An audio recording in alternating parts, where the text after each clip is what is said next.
నీకు ఎటైనా కావచ్చు, పరిస్థితులు ఎటైనా మారుతూ ఉంటాయి. మనకి 4 ఋతువులు ఎలా మారుతాయో పాలిటిక్స్ కూడా అలా మారుతూనే ఉంటాయి.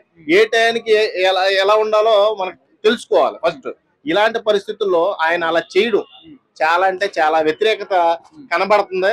ఆయనకి అది ఇష్టం లేదని మనందరికీ తెలుసు. అయినా సరే ఆయన గౌరవించి అక్కడికి వెళ్ళి పునఃప్రారంభానికి కనీసం కాసేపు దాని గురించి పరామర్శించి వస్తే చాలా మంచి నేమ్ వచ్చేదని నా అభిప్రాయం. ఇప్పుడు పార్టీ పరంగా మీటింగ్ అనుకుంటే ఆ పార్టీకి సంబంధించిన వాళ్ళు వస్తారు.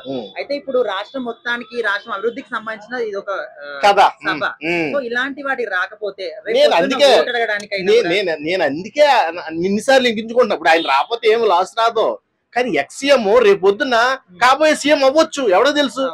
నువ్వు ఇలాంటి వాటికి ఇప్పుడు దేశానికి సంబంధించి, ఇప్పుడు రాష్ట్రానికి సంబంధించింది ఒక క్యాపిటల్ సిటీని పునఃప్రారంభించినప్పుడు ప్రతి సీఎం, ప్రతి ఎమ్మెల్యే, ప్రతి ఎక్స్ఎమ్మెల్యే అక్కడ అటెండ్ అవ్వాలి.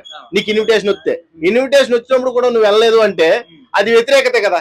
నువ్వు రాష్ట్రాన్ని ఎలా బాగు చేద్దాం అనుకుంటున్నావు? ఇప్పుడు నీ ప్రభుత్వం వస్తుంది నెక్స్ట్ అనుకుందాం, అప్పుడు నీకు ఇలాంటి వ్యతిరేకత వస్తే జనాల నుంచి నువ్వు ఎలా ఫీల్ అవుతావు?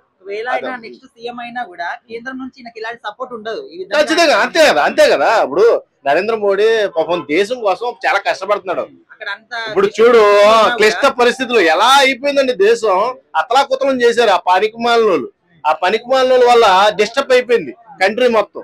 డిస్టర్బ్డ్ సిచ్యువేషన్ లో కూడా ఆయన వచ్చి ఇక్కడ సపోర్టెడ్ గా నిలబడినప్పుడు నువ్వు అక్కడే ఉండి, ఆ తాడేపల్లిలోనే ఉండి, ఆ ప్యాలెస్ లోనే ఉండి, ఆ గ్రీన్ మ్యాట్ వేసుకొని తిరుపతి వెళ్ళి వచ్చేస్తావు, ఆ గ్రీన్ మ్యాట్ వేసుకొని పెళ్లికి వెళ్ళి వచ్చేస్తావు, ఆ గ్రీన్ మ్యాట్ వేసుకొని లండన్ కూడా వెళ్ళి వచ్చేస్తావు. నువ్వు కనీసం ఇక్కడ అమరావతి కన్నా వెళ్ళి వచ్చేవలసింది నువ్వు. అర్థమైందా?